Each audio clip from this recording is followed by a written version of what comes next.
Hello, everybody, and I want to welcome all of you to Source Radio Network and to the Jazz Confusion Power Hour. This is a weekly show, and we bring you some of the best jazz, R&B, soul vocalists and musicians that are available anywhere. And tonight we have a very special, talented guest, BeBe Valentine. BeBe Valentine just has done a remarkable job with a song that has become a classic, Minnie Riperton's "Lovin' You." And her version of it is probably by far the best version out there. And she has a voice that matches Minnie's voice, which I've never heard before, even close. So, without any further ado, I want to bring on our special guest tonight, BeBe Valentine, and we will find out a lot more about her tonight. Welcome, B. Hi, thanks, Mel. How are you? I'm doing great, thank you. It's a pleasure to have you on. Thank you. Thank you for having me. Yeah, I was just talking about your marvelous song, "Loving You." It's just an amazing cover of the Minnie Riperton song that was done in the late '70s. And no one, it's been done before, but no one's done it successfully. You're the first one, I think, that has been able to cover a song like that, which talks a lot about your remarkable voice and your range. Thank So you. you're welcome. All true.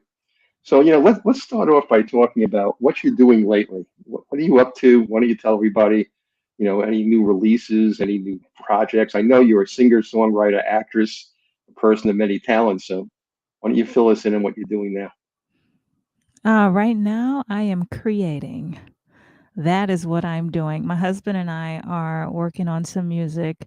We're compiling an album both for me and for him. His name is Eric Valentine. Yeah, he's the producer for Loving You, and we're trying to find for the right fit and the right timing for releasing music and keeping people happy at the same Yeah, time. yeah, that's kind of a challenge, just deciding when to release something these days. Yeah. It used to be easy when you had record labels with A&R, and they had everything planned out for you for the next 5 years. It's Yeah. not like that anymore. So, No.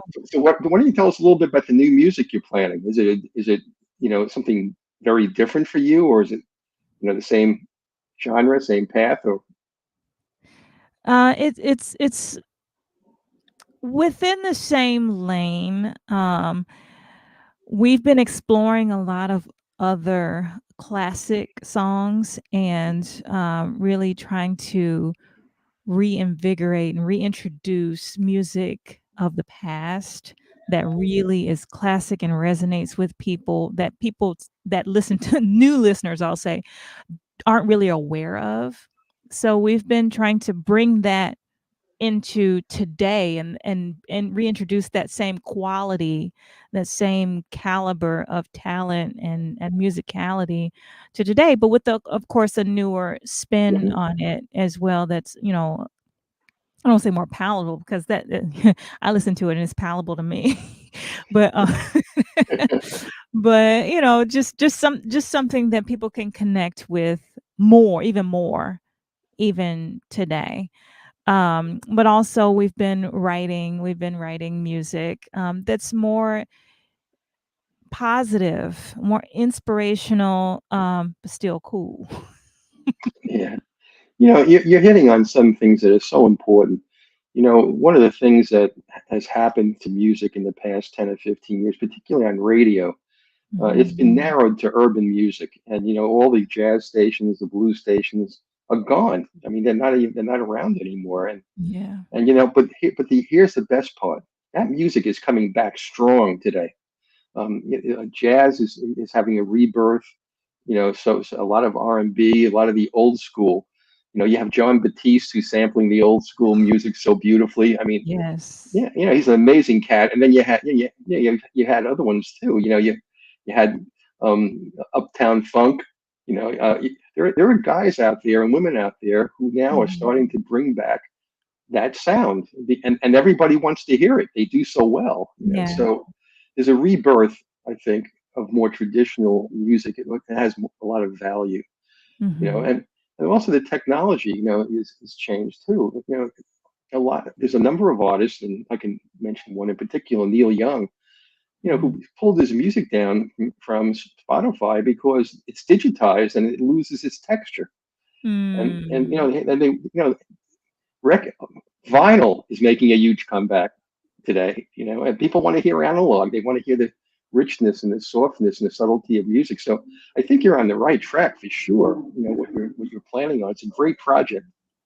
You know. Thank you. So, um, okay. So anything else in the works? I know you've done acting before. Anything else you're planning on? At this stage in my life, I'm really trying to figure out me as well. Yeah. That's a big challenge, a tall ask. Um, but I'm really trying to peel back because I've been really good at filling my plate up in the last, in my last lifetime since I've been alive. Yeah. So at this stage, I'm really trying to peel back some of the layers and focus and really channel all of the energy that I have in what I'm doing, one thing at a time. I think So that, yeah, yeah. I know you've done so much. We're going to talk a lot about that now. What I'd like to start off with, now that we kind of people have gotten to know what you're working on right now. Mhm. Tell us a little bit. I know you were born in Texas, in Houston, and Yeah. Yeah, I was born in the South, but I was born in Nashville, Tennessee. oh, I did live in Houston for just a stint I thought, yeah, it's before I funny. moved to I thought California. your bio said, in Houston. Okay, but you were born in the South. I was close. Yeah. Okay, and you started out. Your name wasn't always B Valentine. What was it at No. birth? At birth, my name was Letitia Baskerville. Right. And and Valentine was from your husband, Yes, and yes. B And B is Baskerville, so I Baskerville. I I kept some of my namesake when I converted to my husband's namesake. Okay, so all right, so everybody does know you as B Valentine. So B okay, Valentine. so tell me about your early days. How did you get into singing? Where did you start? Were you a child? Did you sing at church? I mean, where did you sing? Yeah, I'm from the South, so you know what comes with that is church. Right. And, I have a picture.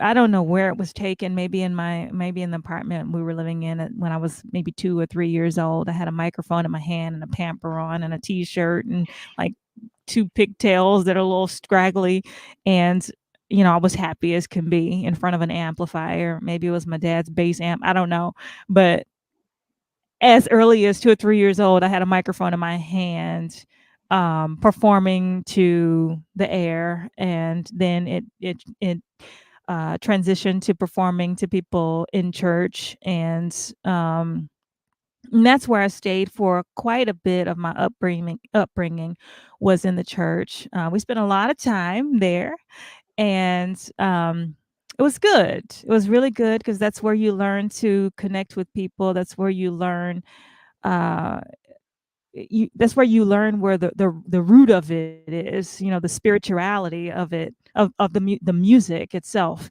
It is a gift, I believe. It's a gift from God, and it's something that we pull down from his being and transmit to the rest of his beings that are here on earth. And so it was really good to connect to that in its purest form. So it was it was a great experience in that regard. It was a lot. We were there a lot of time, touring between Tennessee and, um, Ohio and Alabama, a lot of different churches. So that's where I got my start. My mom was really instrumental in pushing me to perform at different churches and conventions and things like that. That's great. Did you do any music in high school or you know? In high school, let's see, in high school, I did a pop ensemble. Oh, In high school, I was the lead singer in a pop ensemble. I went to Martin Luther King High School in Nashville, Tennessee, and also there I helped organize a gospel choir there as well. And yeah, and in college, I did study music for a portion of my college career, and also accounting. I know, right? Different. Uh, Well, I'll tell you, actually, in today's world, being an entertainer, you need to understand accounting. yes, yes, yes. Absolutely. Yeah. So, but yeah, I studied music there in college, more classical and jazz in college as well. Well, you started. What's your first vocal group you started performing with? Like, what was it called? Best kept secret. Ooh. Like professionally or because there were many church groups like the youth choir. Right, right. Professionally, where did you start? Um, let's see. Professionally, it was, you know what? I think it may have been apart from the choirs because there were rejoicing in praise, there were professional choirs that I was performing with. Um, there was Burning Las Vegas. I performed with Burning Las Vegas doing corporate events and weddings and things like that, back in Nashville. So that was part of the touring within the Southeast area of the U.S. It was a lot of fun. They're still going today. They have new members, Oh, since I'm wow. in Okay. California. But yeah, Burning Las Vegas was the first group, and I had a girl group with my best friend, and another friend of mine, called Aliza. So it was a trio. That was more like pop. We did a lot of Beyonce kind of stuff. Okay. So at some point, I know that you went out to California. Yes, yes. I've been in California since 2005. And what brought you to California from Nashville? Um, I needed to see something different. I'm an explorer, so I like to see a lot of different things and have new experiences. So it was imperative that I made that transition to somewhere, and California was the warmest and nicest place that I could think of, and accessible for the entertainment industry. Um, just a lot of opportunities that were here that I found. So that's what brought me to California. But you also want to pursue a solo career too, right? Yes. So initially, no. I was still undecided about where I was going to land in the music industry actually back then. Because I did have a degree in accounting as well. I had some people that I was starting to manage, so I thought, oh, I'll just do some business management, because I felt like I needed to take a break from the singing thing because I was a little bit burnt out for a little while. Um, but then eventually, after doing that and actually working in the accounting industry for a while as well, it was like, oh, I guess I actually miss singing. So I started to do that again, and it got to a point where I was doing that more than other things. And that's when I joined a few different groups, started singing background for people, recording background vocals for a lot of different artists and producers. And I started working with the Rebirth band here in LA. And so we recorded an album, which was great, with Los Litos. We did a European tour. It was amazing. We had a great time. But it's really tough when you have 7 band members trying to get everybody's schedule in sync and um, Yeah. and get things moving in order to sustain the group, for a living. So I did, in that time venture off and do some solo stuff just to kind of help balance it out, and ended up just kind of living there and then getting married and supporting my husband, and then now here we are, be Valentine.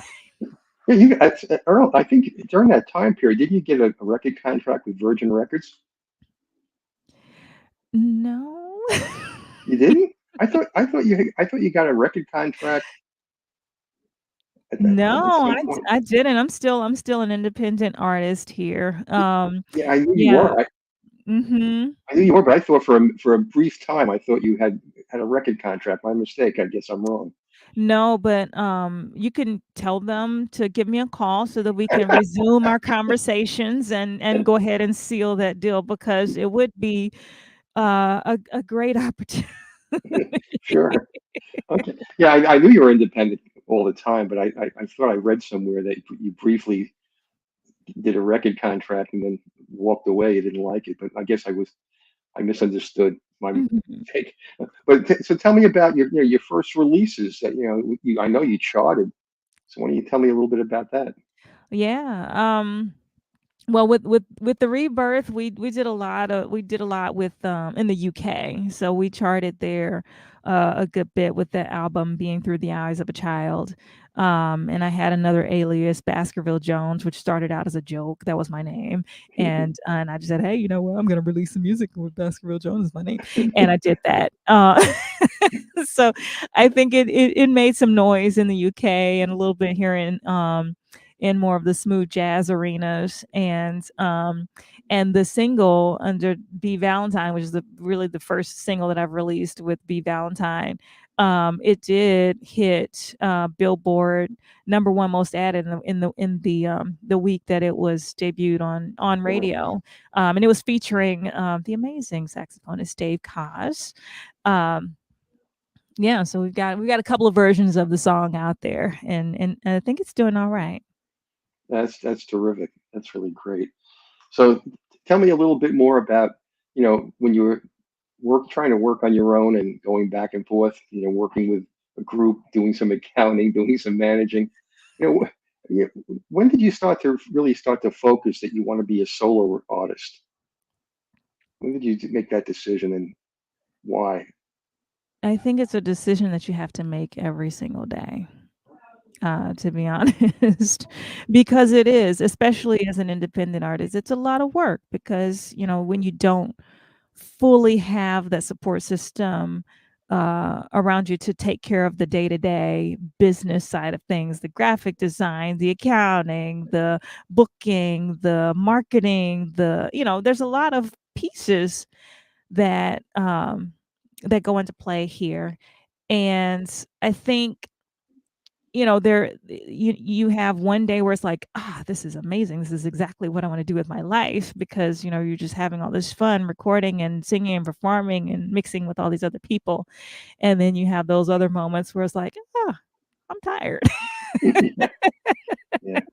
But overall, you really have to stay true to what's in your good, and that's the mainstay for me is I um really appreciate the opportunity to connect with other human beings, and I believe truly to my core that I've been blessed abundantly, and people do connect with what it is that I have to say. And it's a shame for me to cut people off from that, and not be the full vessel that I was brought here to be. So and that's been a lifelong journey to come to life. So A lot of people who are fans, they think that all you do is get up and sing.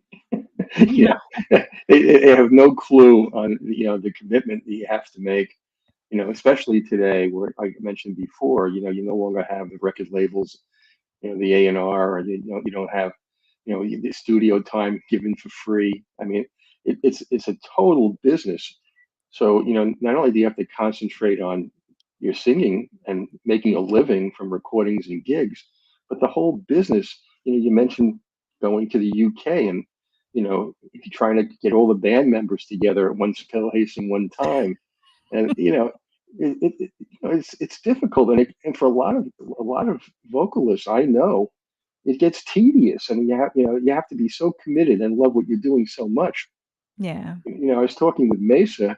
She's done 20 albums in 20 years. I mean, it's amazing. She's amazing. Yeah, it's She an is amazing. amazing. Yeah, and that's commitment because an album takes so much out of you to be able to do that kind of release and then tour Yeah, on top of it. So yeah, people should know, and that's part of what we try to do here on the Power Hour. Let people know that the kind of commitment that you have to your craft. That of course you have to have natural ability, but after that, the ride begins, and yeah, it's not easy, and it's a lot of work and dedication. yeah. I know that you also write music too. I What do. I'm curious. I always ask this of artists I have on when they're singer songwriters. When you write, where do you get your inspiration from? How do you start to say, I think I want to I want to write a song about this, and I want the music to be like that. I mean, how do you start to make those decisions? How does it work for you? Um, I try to stay open and let it come from where it comes from, because it could come from a dream. Like, I wake up in the morning a lot of times, and if I remember my dream, I will sit there, I'll pull my little iPad out and start writing. Not necessarily in a song form, but just trying to dump my brain and reproduce what I experienced in that dream. And maybe I'll pick it up later and read it again. It's like, "Oh, man, that's a great story," and start writing a song from that or a blog from that or, just start writing from there. And maybe I don't have a melody in mind, but it's just a poem. So does it start with lyrics for you most of the time, or and the music comes later? Or? Most of the time it does. It it used to start more from the music, it used to start more from the music, but that was when, I had more like producers were excuse me, producers were feeding me tracks, and I was trying to like make my lyrics work with the tracks. But right now I'm trying something different where it's like, I have these lyrics and I have this melody in my head. Let's build something around it, and then being open to like what that experience is. So there's one song that we're working on now that we have a couple of versions of music that's been recorded to us, like, oh, we have a dance version. Oh, we have a rock version. Oh, we have a jazz and a soul. It's like it's like it's fun to just let to let it live its the creation live its own life. It's so much fun to do it that way. But also, it's nice to have, like, my husband is a producer, he's a musician. So, like, if he's working on some music and I'm like, "Oh, I hear something immediately that goes with that." It might just be a melody. And then, like, maybe a week later, if there's no pressure, there may be a week later, it's like, "Oh, I've got some lyrics for that melody." Maybe something I saw or someone said something to me, over the phone about what they're experiencing. It's like, "You know what you just said sounds exactly like my melody that I so just marry the 2 together and build from there." Yeah, so there's inspiration everywhere. You just have to stay open and be present. Well, I was going to ask you a question, but I think I know the answer. When you finally have a song that you have the music and the lyrics, who's your go-to person that you play it for first? My husband. That was the answer I thought I was going to get. But if he's involved in the composing and the production, who do you guys play it for next? Who's your next go-to person? Um, I mean, how do you know you have something? That's what I'm asking you. yeah, I mean, I don't know, my husband's really good at, like, playing it for a lot of different people, like, "What you think about this? Here it is, here it is." And for me, I'm a little more like, "Oh, I don't want them to hear it yet." Yeah, and it's never ready, right? Yeah, Yeah, yeah, yeah. yeah, but the feedback is good. The feedback is always, mostly always good. Do you sing in the shower? Yes, who doesn't? Even people who Yeah, can't sing in the shower. I can't tell you how many artists I've had on who's songwriters who say they were humming in the shower and got an inspiration for a song. Yeah, my shower singing though is very one-sided. It's very operatic. Like I only sing opera in the shower. I don't know what it is about the resonance there, but it's perfect for opera. Let me ask you a different kind of question here. Yeah. So much has changed in the music industry. I mean, so much. Even the music itself. It started out with swing, and then we got R&B and blues merged with R&B, and R&B became soul, and soul became neo soul, and you know, the music is constantly evolving in terms of the popular conception, and the Mhm. technology has changed so dramatically. Mhm. From vinyl to cassettes to CDs to streaming. And radio used to have a much more prominent place, in the music industry than it has now.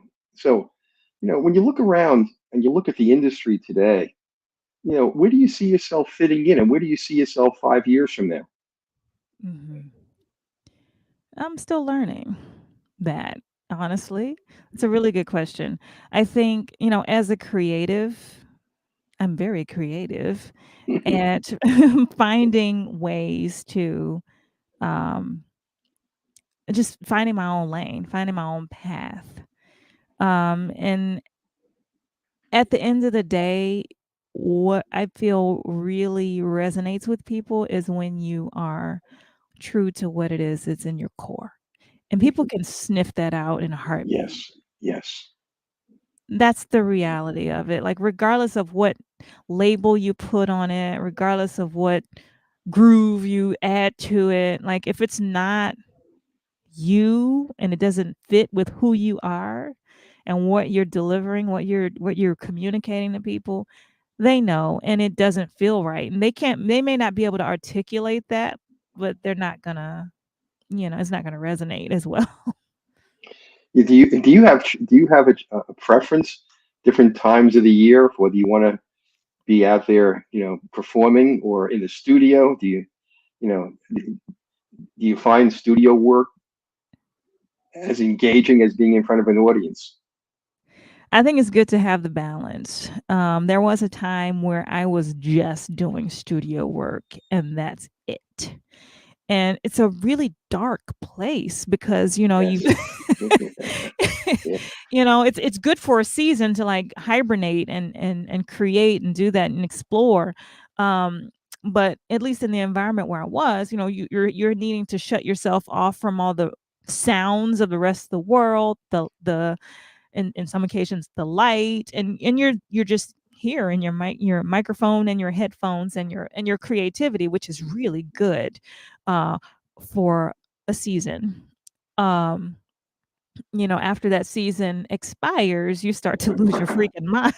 Yeah, yeah, I yeah. I mean, was, I was talking with Billy Ocean not long ago, and he told me when he go into the studio, he calls it regression. He said, uh-huh. it's like it's going back to the womb. He said, you're shutting off the rest of the world, and you're creating something, and you come out stronger each time. Yeah. Because you have something new to say to everybody, and your excitement is conveyed then, through your performances. But he said it's pretty much the same thing you'd said, that you can't do one without the other. You have to have a balance, and but going into the studio is pivotal for him, for his performance side, because it just Mhm. energizes him, being Yeah. cut off for so long from everything. Yeah. I mean, it's really good because it helps you to focus and your voice is being put on under a microscope. Yes. So whatever you're putting out there is immediately coming back to you right Right. here in your ears. And if you're not feeling that, nobody else is. That's so right. so it's time to come out like when you're energized and you're feeling it. But if you get to that point where it starts to decline, then you've gone too far. Uh, Yeah. Yeah, well, that's what Billy was saying to me. In effect, he was saying that when it's finished, he can't wait to get out there and see if people love it as much as he does. yeah. Yeah, the two things are symbiotic. They really work hand in hand. You can't. It's hard to do one without the other. So, Yeah. so where do you see yourself? Just let me go back to that question. 5 years from now, do you see yourself in the same lane? Do you have, any long-term plans or anything you'd like to accomplish that's different from what you're currently doing?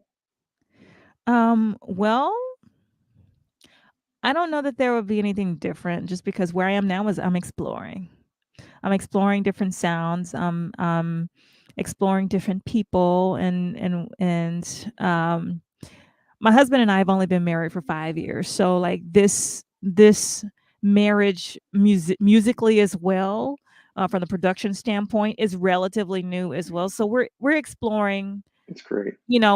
what where that lives as well. And his background is like he's toured with Lukather, like in the rock realm, and he's toured with a lot of the jazz artists and smooth jazz artists. So like, and so he's very soulful. And I think at some point he played with Maysa too. Oh, Um, that's great. but so like he's got a good rounded experience on him. And then for me, I have a little more like opera training, and then I like folk. I'm from Nashville, so I've got a little bit of country influences in the gospel, and I've worked with like Armenian artists. So it's like, so blending the two of our experiences into recordings that we're working on now is it's an experiment. So it's really exploring what that is, and really like stripping down like what elements are true to the both of us and presenting that as a united front. Yeah, one of the things that I've always listened to in your music is your Mm, phraseology. You don't just sing the notes, but you live the notes when you're yeah. singing. It's very different. It's very emotional. A lot of artists, they don't bring that emotionality to their music. They sing the notes. I just was lucky. I just got a chance to watch Mickey Howard, and Yeah. I watched how she bends notes when she sings. She lives those notes. She lives those moments. Yeah. The way she rolls vowels. People don't really realize the difference between someone who's singing and someone that's living what they're singing. And the people that live what they sing, that's the truth. That's what people really look for. So I think that you've always had that in your music. You've had that emotional depth, in every, just the way you perform a song. So, I think it's a super gift. You have a super talent, and Thank I you. think you're going to be, more and more successful as the years go by. You're just a wonderful talent. I so appreciate you being on the show today. It's so Thank nice of you. you. I want you to tell people before we leave, a little bit about where they can reach you, where you might be performing. I know you're back in the studio, so I'm not sure what you have lined up, but why don't you tell people about how to reach you and reach your management? Yeah, I'm on Instagram, Facebook, Twitter, TikTok, YouTube at Be Valentine Love. That's where you can find me. My website is bevalentinelove.com. BVALENTINELOVE love.